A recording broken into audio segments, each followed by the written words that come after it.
복잡한 정치권 이슈를 한 칼에 정리하는 시간입니다. 한칼 토론. 오늘도 한 칼 두 분 나오셨어요. 공론센터의 장성철 소장 그리고 김준일 시사평론가 어서 오십시오. 안녕하세요. 네, 안녕하세요.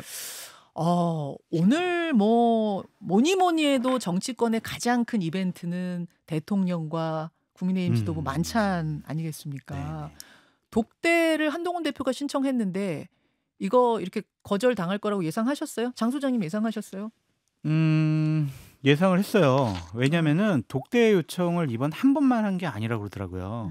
지속적으로 계속해서 이제 당대표가 되고 난 다음부터 독대 요청을 했는데 그것이 이제 안 받아들여진 이번이 거죠. 처음이 아닌 거예요? 처음이 아니래요. 그냥 계속 지속적으로 독대 요청을 했다고 하더라고요. 그럼 언론에 이번에 나온 게 처음인 거지? 그렇죠. 계속 만나주십시오, 네, 만나주십시오 네, 했던 네. 거예요? 네. 그리고 이 보도가 나온 게 지난 일요일 날 박대출 의원 자녀 결혼식이 있었는데 거기서 한동훈 대표랑 추경호 원내대표 그리고 홍철호 정무수석이 잠깐 만나서 얘기를 했대요. 거기서 왜 독대 요청이 안 받아들여지냐, 독대 좀 해달라. 그리고 뭐 어차피 만찬하기로 했으니까 그 전에나 좀 그 후에나 좀 만납시다. 그거 좀 대통령께 보고 좀 드려달라. 그랬는데 홍철호 수석이 좀 상황이 좀 그래요. 이게 이제 월요일 날 아침에 보도가 나온 거예요.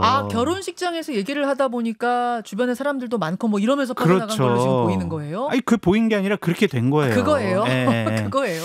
그래서 대통령께서 이제 체코 방문하시고 돌아오시면서 공항에서 한동훈 대표에게 냉랭한 모습 보인 것을 보면 1초 악수? 아이고 안 받아들이겠구나. 만나고 싶어 하지 않는구나. 쟤는 왜 여기까지 나왔어? 이런 생각을 그거는 너무 나간 추리다. 대통령이 하지 않았을까라고 생각을 해봅니다. 그래서 독대는 당분간 힘들겠다. 그런 생각도 드네요. 김준일 평론가도 이 독대 안 될 거라고 보셨어요? 안 될 거라고 봤죠. 베스트셀러 제목이 있어요. 뭐요? 기분이 태도가 되지 않게. 기분이 태도가 되지 않도록. 한 2년 전에 나왔던 책의 이제 베스트셀러 제목인데, 그러니까 뭐 불쾌하다라는 거잖아요. 지금 언론 보도를 다 종합해 보면은, 그러니까 두 가지인데 하나는 체코 원전 지금 성과 얘기해야 되는데 독대 얘기해가지고 그게 다 가린다라는 거고, 또 하나는 어쨌든 대통령이 주재하고 이거 만찬을 하는 거고 이거는 격려하는 자리인데 왜 독대 얘기해가지고 다 이런 것들을 흐리냐? 이건 대통령이 결정한 문제다. 뭐 이런 식의 이제 이건데 뭐 그게 뭐가 중요하겠습니까? 그러니까 국민들한테. 그러니까 왜 용산 대통령과 국정수행 지지율과 국민의힘 당 지지율이 바닥을 치는지를 딱 보여주는 것 같아요. 앞에 뭐 뉴스연구소 안철수 의원도 다 얘기를 했지만은 이상해요. 그냥 국민들이 보기에 이런 당정을 본 적이 있나요? 뭐 독대를 해야 된다라고 언론 보도가 나고 그거를 가지고 또 불쾌해하고 뭐 안 된다고 하고 이런 걸 본 적이 없어요. 그냥 독대하면 하는 거죠. 그냥 한동훈 대표가 그 윤석열 대통령 체리따봉폰 있잖아요. 거기다 전화하셔서 텔레그램으로 아니면 대화하면 안 됩니까? 그러니까 이상해요. 그러니까 전체적으로 당정 갈등이 쉽지 않구나. 결국은 이게 저는 당정 파국으로 가는 마일리지가 쌓이고 있다 이렇게 보고 있어요. 결국은 이게. 어제 아침에 좀 통실이 난리가 좀 났었대요. 대통령실이요. 참모들이 대통령께 이렇게 독대와 관련해서 언론 보도에 나왔는데 그냥 안 만나시면은 이게 상당히 좀 여권의 분열 갈등 뭐 한동훈 대표를 인정하지 않는 윤석열 대통령 저 뭐 성품 리더십 어떤가 막 이런 여러 가지 문제가 나올 것 같다. 그러니까 1번, 2번, 3번 해가지고 이렇게 좀 하시는 게 어떨까. 만나시라는 쪽으로 조언을 참모들이 했대요? 대안을 좀 마련을 해가지고 대통령께 보고했는데 대통령께서는 이런 식으로 좀 용산을 흔든 거 아니냐. 체코 순방으로 그 성과로 좀 언론의 보도가 많이 돼야 되는데 독대 문제 가지고 이렇게 언론에서 주목하게 하고 이거 나의 성과를 좀 무너뜨린 거 아니냐. 상당히 좀 언짢아하셨다라는 소문이 있습니다. 대통령실 주변 분위기 취재해 오셨군요. 결국 체코 순방이 언론에 쫙 나와야 되는데 그걸 가려버린 한동훈. 이렇게 된.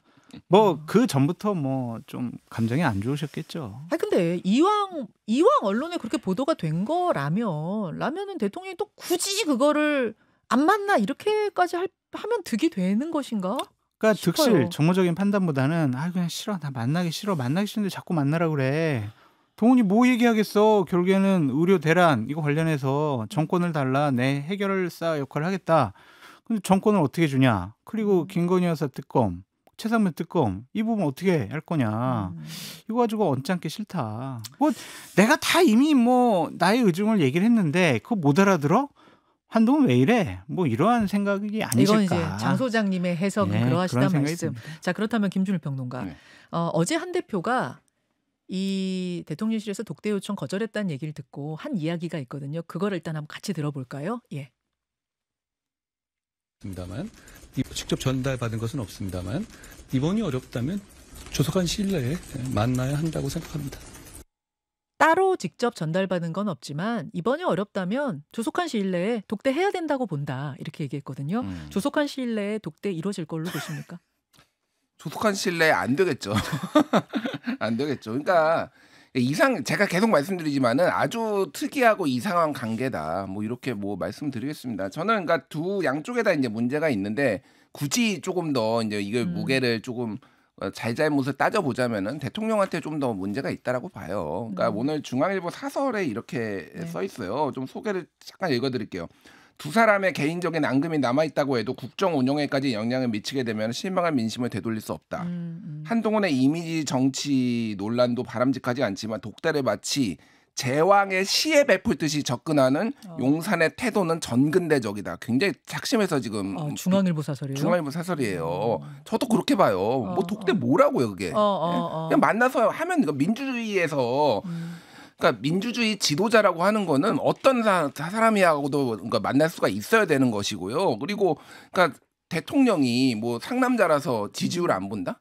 그러니까 그럼 뭘 봅니까? 지지율 안 보는 건 이제 김정은 같은 사람들, 이제 푸틴 같은 사람들이 안 보는 거예요. 그러니까 아니 지지율을 봐야죠. 그러니까 이거 자체가 지금 다 민주적이지가 않아요. 제가 보기에 굉장히 이상한 대통령이에요. 제가 보기에. 윤석열 대통령 스타일 생각해 보면 지난번에 왜 그 최고위원하고 윤상현 의원 갑자기 이제 번개 쳐서 만나기도 하고 원래 이런 스타일이시잖아요. 그러니까 그걸 보면은 굉장히 이례적이에요. 한동훈 대표는 이렇게 안 만나죠. 제가 예전에 윤석열 대통령하고 같이 검사 시절에 근무했던 검사 얘기를 들었는데 똑같다는 거예요. 그때하고 지금하고. 대통령이 됐음에도 뭐냐면 그때도 보기 싫은 사람은 절대 안 봤다라는 거. 죽어도 안 본다라는 겁니다. 보고 싶은 사람만 보고 보기 싫은 사람 안 보는데 그게 제가 말씀드린 대로 기분이 태도가 되면 안 되는 거예요. 게다가 대통령 정치를 해야 되잖아요, 지금. 그런데 왜 이렇게 하시는지 그러니까 이거를 가장 복장 터져하는 건 사실은 누구냐면은 보수 지지자들입니다, 지금. 알겠습니다. 뭐 대통령실의 입장을 또 인터뷰로 한번 들어봤으면 좋겠는데 이제 이것에 대한 반론 뭐 지금 인터뷰는 쉽지 않은 상황이어서 일단 우리끼리 이렇게 좀 해석을 하는 것으로 넘어가고요. 오늘 만찬에선 어떤 이야기가 나올지 또 주목해 보기로 하고 그나저나 추석 직후에 이제 뉴스토마토 보도가 나오면서 뭐 이른바 칠불사 회동 뭐 명태균 게이트 여러 가지 이름으로 큰 파장을 불러일으키고 있는 이 보도들, 뉴스토마토 보도들. 오늘 새벽에 새로운 보도가 또 나왔어요. 후속 보도가. 뭐냐면 지난 2022년 재보선에서 김영선 의원이 창원 의창에 공천받아 당선된 뒤에 명태균 씨에게 지속적으로 돈을 보낸 것으로 추정되는 그걸 의심케 하는 녹취록을 보도한 겁니다. 이 녹취록은 굉장히 여러 가지인데 저희가 그중에 일부분만 좀 가져왔습니다. 하나는 명태균 씨와 그 측근 이 씨, 그러니까 이 알파벳 2로 지금 표시가 됐던데 이 씨는 김영선 의원 측근인 거예요. 명태균 씨 측근인 거예요. 명태균 씨 측근이었다가 예. 명태균 씨의 추천으로 예. 김영선 의원실에 보좌진으로 들어간 것으로 저는 알고 있습니다. 그럼 양쪽 다 측근이 되는 알파벳 2의 이 씨. 네. 자, 명태균 씨와 이 씨 간의 통화 내용 그리고 김영선 의원과 이 씨 간의 통화 내용 두 가지를 저희가 좀 준비를 해봤어요. 첫 번째 것부터 들어보죠. 여보세요? 예. 920 정도 들었습니다. 그러니까 이게 금액이 딱 일정한 게 아니고 어떤 달은 조금 많이 들어오고 어떤 달은 작게 들어오고. 근데 내가 딱 약속한 건 딱 2분의 1이야. 네. 예, 딱 입금 딱 계산해갖고 네네네. 1원이라 틀리면 나는 끝이라 바로 끝내놨어요. 알겠습니다. 이게 지금 음성 변조된 게 이 씨 목소리 같은데 명태균 씨가 920만 원 1원이라도 틀리면 나하고 끝이야. 뭐 이렇게 지금 얘기를 하고 있는 모습이죠. 다음 들려드릴 것은 김영선 의원과 이 시간의 통화 내용입니다. 들어보시죠. 난데 그 명본부장이 그 저기 돈 받는 거를 어떻게 받으라고 그러더나? 약간 현금으로 해야 되는데 그렇게 통장으로 입금해 주시면 제가 찾아서 명본부장님한테 현금으로 찾아드리는 걸로. 그래 알았어. 그 저기 계좌번호 하나 보내볼래? 카톡으로. 알겠습니다. 네. 난데 네네네. 보냈거든? 네네. 현찰로 뽑아서 주라고. 알겠습니다. 자, 여성 목소리가 이제 김영선 의원이죠. 그 명본부장이 돈 받는 거 어떻게 하라고 하든, 그러니까 이 씨가 제 통장으로 입금하시면 제가 현찰로 뽑아서 드리는 걸로 했다. 뭐 이런 지금 내용이거든요. 이것 외에도 지금 상당히 좀 여러 가지 녹취가 공개가 된 상태인데. 그러니까 뉴스토마토 측에서는 원래 저런 기사를 쓰지 않으려고 했는데 명태균 씨가 자꾸 뉴스토마토 측에 이거 해라 저거 해라 막 고소도 하고 그렇게 페이북에다 요구를 하니까 이제 급작스럽게 이제 저런 기사를 썼다고 하더라고요. 그러니까 돈 문제가 저것만으로 끝날 것 같지가 않아요. 제가 일단은 지금 일부분만 들었기 때문에 우리 청취자들이 저게 무슨 맥락에서 나온 이야기야를 궁금해하실 것 같은데, 그러니까 뉴스토마토 보도에 따르면 2022년에 김영선 의원이 재보궐에 공천 받아서 당선이 돼요. 그때는 되고 나서 이게 지금 몇 개월 후라는 거예요? 당선 8월 달이죠. 8월 달이니까 5월 달에 재보궐선거 있었으니까 3개월. 3개월 후쯤에 명태균 씨한테 돈을 보낸. 근데 이렇게 얼마씩 해가지고 한 1억 원이 지금 보내졌다는 건가요? 그렇죠. 그 정도가 지금 보내졌다라는 그런 내용입니다. 당시 이제 창원 선관위에서는 6,300만 원 정도 불법 정치 자금이 뭐 사용된 거 아니냐라고 해서 검찰에 이제 고소를 한 건데, 저것들이 이제 돈 문제가 가장 기본적인 건데, 저기 이제 녹취나 기사 내용을 보면은 명태균 씨가 김영선 전 의원한테 내 아이도 평생 책임지고 막 이런 얘기들을 해요. 본인의 막내딸 책임져야 되는 거 알지? 뭐 이런 녹취가 있더라고요. 그런 얘기도 있고, 처음에 뉴스토마토가 기사를 썼을 때는 명태균 씨가 뭐 여러 가지 당신 공천에 대해서 내가 어떻게 했는지 알지 뭐 이런 얘기도 다 했고, 거기에 수많은 약속들이 좀 있었던 것 같아요. 그러니까 뉴스토마토가 아직 기사를 다 쓴 것 같지는 않은데. 다 쓴 것 같지 않다고요? 그러니까 왜냐면은 더 있어요. 저 녹음 파일을 계속 제보를 하잖아요. 그러니까 뉴스토마토 측에서는 처음엔 8개의 녹음 파일을 받았는데 2년치를 계속 제보자가 계속 되돌려보고 있다라는 거예요. 2년치나 돼요? 그렇죠. 2022년부터 이제 올해 것까지 계속 이제 통화 녹음을 다 했으니까 그걸 계속 되돌려보는 거예요. 그 되돌려보다가 이런 것도 있네요 하면서 제보를 하고. 그래서 지금 녹취 파일이 처음엔 8개였다가 2자리 숫자 넘어가고 20개가 넘어가고 지금 계속 쌓이는 것 같아요. 그러니까 이 사건의 파장이 어디까지 갈지를 자기네들도 잘 모르는 것 같고. 뉴스토마토도 모르겠다. 네, 왜냐하면 계속 들어오니까. 그리고 명태균 씨나 김영선 전 의원 같은 경우도 솔직히 2년 전에 무슨 내용으로 뭔 통화를 하고 이런 거 잘 기억이 안 나잖아요. 세세하게는 본인도 기억 못해요. 말한 그러니까 것. 자신들도 이게 대비가 안 되는 거예요. 어떻게 대처해야 될지도 모르고. 그렇군요. 그래서 이 사건의 파장이 어디로 튈지 참 여건 자체가 큰일 나지 않았나 그런 생각이 좀 듭니다. 이 부분에 대해서 명태균 씨의 입장은 김영선 의원한테 돈 빌려줬던 거 그것을 받는 과정이다 지금 이렇게 해명하고 있는 거죠. 그게 더 큰 문제고요. 뭐 회계 책임자가 돈을 먼저 썼다가 그냥 돈을 돌려준 거다 이런 식으로 김영선 의원은 또 해명을 했는데 그러면 불법 정치 자금을 쓴 거죠 선거 때. 그럼 이건 더 큰 문제가 되는 거죠. 빌려주거라고 해도? 네. 그걸 쓴 거잖아요 지금. 쓴 거잖아요. 그러니까 뭐 차용증을 썼거나 이랬으면 문제 없는 거 아니에요? 아니 근데 차용증을 썼더라도 저게 공식적으로 선관위에 신고된 정치 자금이 아니고 그냥 돈을 빌려가지고 뭐 이렇게 선거에 썼다. 이런 식으로 되면은 정치 자금을 불법 정치 자금을 쓴 거잖아요. 이건 해명이 더 큰 문제를 불러일으킬 수가 있다. 그런 빌린 생각도 드네요. 돈이어도 그 돈을 정치 자금을 신고 안 했으면은 또 문제가 된다. 안 하고 썼다 그러면. 무슨 말씀이신지 알겠어요. 자, 김준일 평론가. 이게 이제 지금 언론 보도로 하나씩 이제 그림이 좀 맞춰지는 것 같아요. 이게 그러니까 명태균 게이트는 확실하고요. 이게 이제 김건희 게이트로 이제 확산되느냐 안 되느냐 그 이제 기로에 섰다 이 정도 보시면 될 것 같습니다. 그러니까 모든 권력은 내부에서 무너져요. 저는 이거를 보면서 다시 보는데, 그러니까 이거 작게는 명태균, 이게 왜냐면은 그 이 씨라는 사람이 명태균의 측근이었잖아요. 그러니까. 근데 뭔가 틀어져 가지고 지금 이거를 다 지금 언론사에 제보하기 시작한 거잖아요. 결국 이 제보자는 이 씨인 거죠. 이 씨예요. 왜냐하면은 지금 뉴스토마토가 보도를 하는 것도 이 씨가 직접 전화를 한 거는 본인이 이게